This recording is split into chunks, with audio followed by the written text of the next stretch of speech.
Assalamualaikum warahmatullahi wabarakatuh.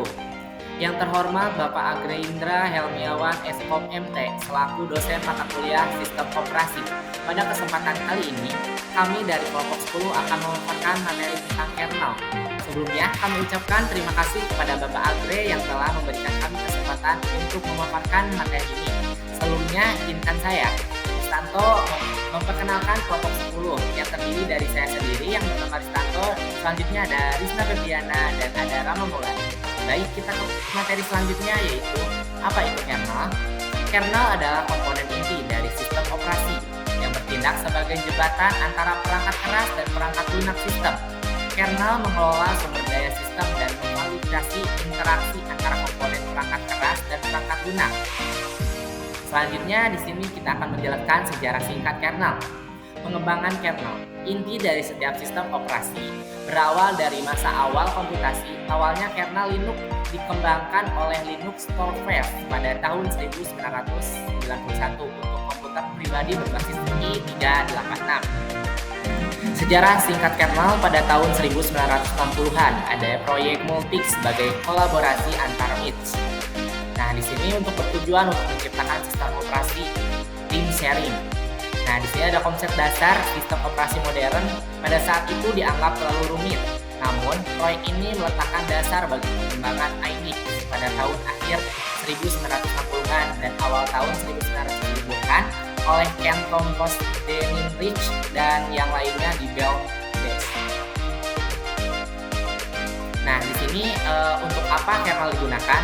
Nah, kernel sebagai komponen inti dari sistem operasi memiliki beberapa peran mendasar yang memungkinkannya mengelola sumber daya sistem dan memastikan kelancaran mengoperasikan komputer. Nah, di sini ada beberapa kegunaan utamanya meliputi manajemen proses, manajemen memori, manajemen perangkat, manajemen sistem berkas, jaringan, dan yang terakhir keamanan dan kontrol akses. Nah, di sini yang pertama ada manajemen proses. Kernel mengendalikan eksekusi proses pengelolaan statusnya, jalan menggunakan atau menjadwalkan akses ke CPU, dan mengenai peralihan konteks antar proses. Ini memastikan bahwa aplikasi dapat berjalan secara bersamaan tanpa mengganggu satu sama lain. Nah, yang kedua yaitu manajemen memori. Ia mengawasi alokasi dan dealokasi ruangan memori untuk proses dan sistem operasi itu sendiri. Dan yang ketiga yaitu manajemen perangkat. Kernel bertindak sebagai perantara antara komponen perangkat lunak dan perangkat keras. Dan yang keempat, manajemen sistem berkas. Bertanggung jawab atas manajemen berkas, menyediakan cara struktur untuk menyimpan, mengambil, dan mengelola data pada perangkat penyimpanan. Dan yang kelima, jaringan. Kernel mengenai kompleksitas jaringan dengan mengelola transmisi dan penerimaan data melalui antarmuka jaringan. Dan yang terakhir, ada keamanan dan kontrol akses. Di sini kernel melakukan kebijakan keamanan dan mekanisme kontrol akses untuk melindungi integritas dan privasi sistem. Baik, mungkin materi selanjutnya akan saya berikan kepada saudara Risma Febriana. Baik, untuk materi berikutnya, di mana kernel berada sebagai komponen utama sistem operasi.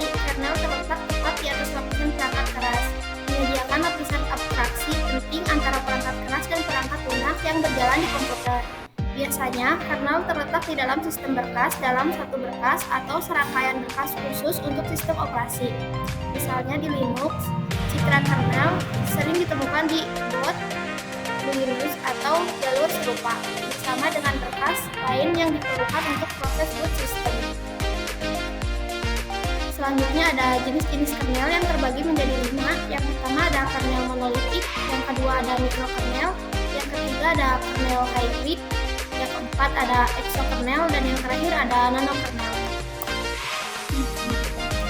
Yang pertama, kernel monolitik. Dengan jenis arsitektur sistem ini, keseluruhan sistem operasi termasuk fungsionalitas inti, driver perangkat, manajemen sistem berkas, dan tutupan jaringan berjalan dalam ruang memori tunggal, menawarkan efisiensi tinggi dan akses langsung ke sumber daya perangkat keras.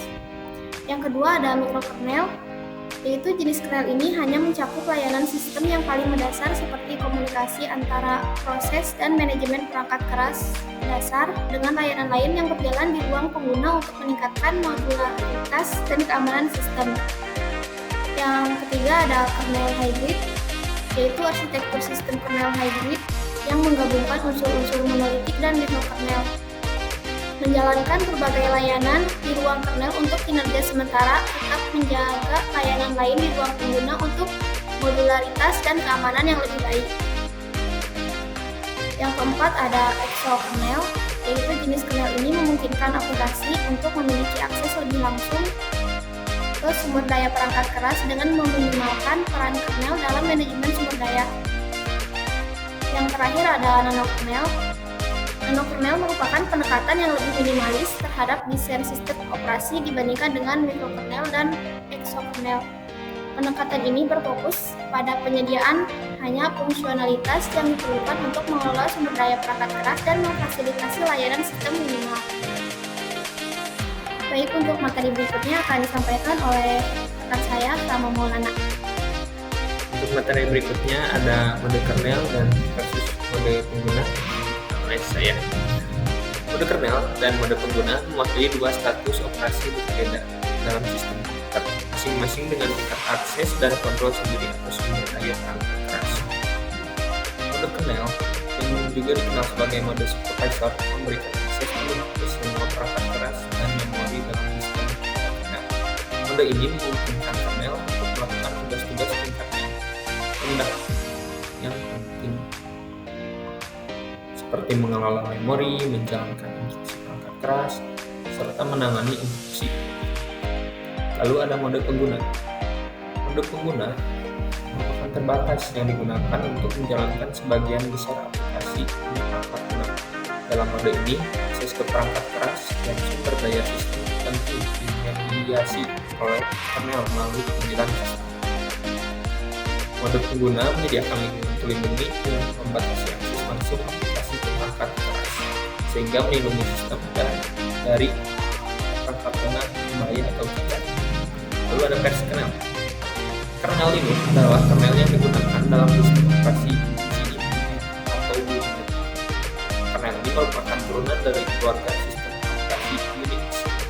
Dirilis dengan menggunakan lisensi Ubuntu dan General Public License dan dikembangkan oleh programmer seluruh dunia. Versi kernel perkembangannya ada di tahun 1991, 1992, ada 1994, lalu dirilis pada 9 Juni 1996 dan diikuti oleh perubahan versi besar di bawah versi kepala 2. Lalu ada 25 Januari 1999, 18 Desember 1999, lalu 4 Januari 2001 Linux 2.4.0 dirilis. 2003, mulai 2004 proses rilis diubah dan kernel baru mulai dirilis rutin setiap 2-3 bulan dengan nomor 2.0, 60, 2.61 sampai 2.639. Pada 21 Juli 2011, Linus Torvalds mengumumkan rilis Linux 3.0. Perkembangan versi ini bukan karena perubahan teknologi besar-besaran dibandingkan dengan Linux 2.639, tetapi menandakan ulang tahun ke-20 kernel Linux. Baik, di sini adalah kesimpulan. Kernel adalah komponen inti dari sistem operasi berfungsi sebagai pengumpul antara perangkat keras dan perangkat lunak, mengelola sumber daya sistem seperti memori dan lain-lainnya. Nah, di sini juga ada sejarah pengembangan kernel dimulai dari awal komutasi sampai dengan dikembangkannya oleh Linux Torvalds. Kernel memiliki berbagai jenis seperti monolitik, mikrokernel, hybrid, eco-kernel, dan nano-kernel, masing-masing dengan perangkat keras dan mode penggunanya yang membatasi akses, stabilitas, dan keamanan sistem. Dengan pengembangan teknologi, di sini juga mendukung perangkat keras yang beragam dan meningkatkan keamanan serta efisiensi operasional. Versi Linux memiliki banyak tahap pengembangan sejak dirilis pertama kali menjadi salah satu kernel paling banyak digunakan dalam pengembangan sistem baik di server maupun perangkat desktop. Sekian yang dapat kami sampaikan. Mohon maaf apabila masih banyak kekurangan ataupun salah dalam penyampaian kata. Wabillahi taufiq wal hidayah. Wassalamualaikum warahmatullahi wabarakatuh.